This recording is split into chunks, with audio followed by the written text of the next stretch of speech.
এটা হচ্ছে ঢাকা কেন্দ্রীয় কারাগারের ফাঁসির মঞ্চ।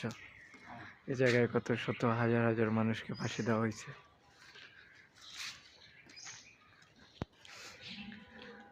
যেহেতু কেউ নেই, জায়গাটা অনেক ভয়ানক।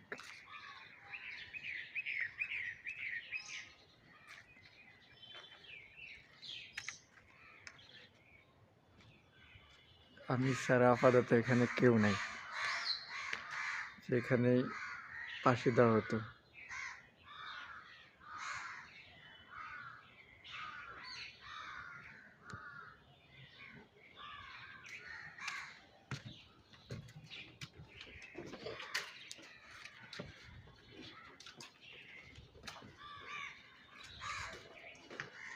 এগুলো হচ্ছে ফাঁসির আসামিদের ঘর। এখানে ফাঁসির আসামিদেরকে রাখা হতো।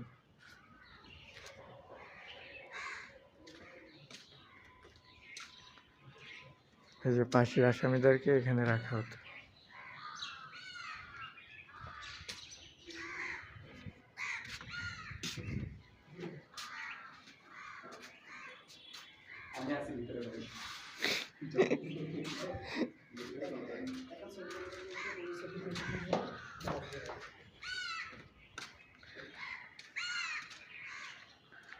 এগুলো হচ্ছে ফাঁসির আসামিদের ঘর।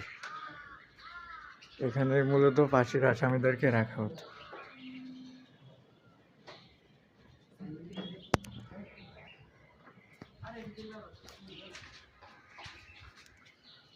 উপরে তার কাটার ভেড়া দেখা বাইর হওয়ার কোনো সিস্টেম নাই। যে বিদ্যুতের লাইন,